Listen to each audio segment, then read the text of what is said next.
Child care centers are struggling. Families need to be able to go to work and be able to have a spot for their child to go, and parents need to be able to leave their children at a reputable, high-quality child care center so that they can go to work and not worry about their children. In a perfect world, we would have very low adult-to-child ratios. We would have rich environments. We would have staff who had the time and the training and the support and the coaching to provide the richest experience for our youngest children so that they could thrive and be ready to enter school and go on to have a healthy, happy, productive life. From the Chamber's perspective, we understand that employers are telling us that access to affordable quality childcare is a barrier to employment. So from a workforce perspective, it's important to us to try to solve this piece of the puzzle because that helps keep our community vibrant and economically feasible. I think for small businesses, we have a unique set of challenges. Since COVID, we've had a lot of economic challenges, and there's also funding challenges now.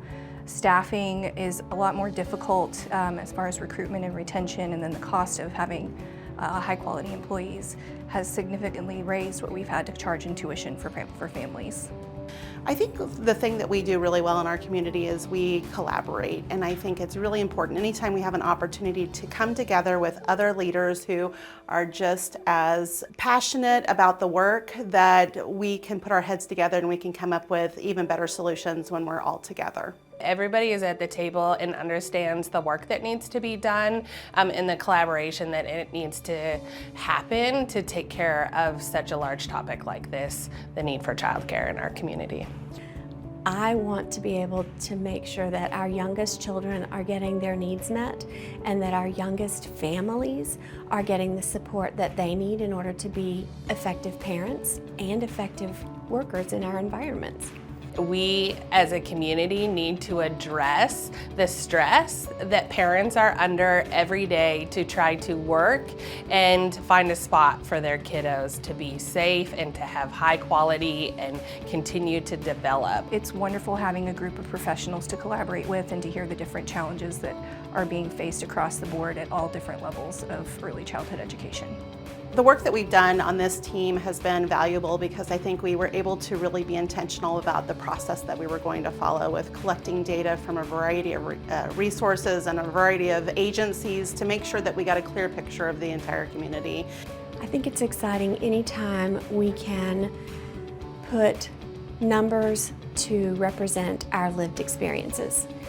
As providers, we know what we are seeing in this environment, and to be able to have hard data to back that up and say, this is truly a reflection of what we're experiencing. I hope that we have a continued collaboration within our community, with our employers, our providers, our parents, to where we can work towards real solutions to be able to solve the child care gaps that we have.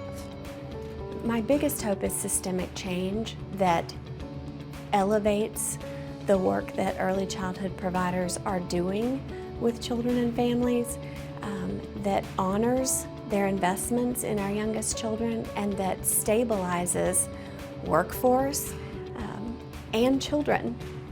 That we have teachers that we can support both in their early childhood education process and then afterwards as a career, and make it a viable career so that people who truly love teaching children can live off of it, and providers can also continue to provide that high quality care. Just to ensure that there's high quality learning experiences and environments for our children to thrive in, and we can't do that if there aren't enough spots or if they're too expensive for families to be able to access. Overall hope is that in April, May, that we can report to our community priorities and then action steps on how we can address this issue, how we can involve our business community, our child care providers, and parents. And that is just something that's very exciting for me to kind of look to the future and what we're gonna have tangible suggestions on what people can do to be involved.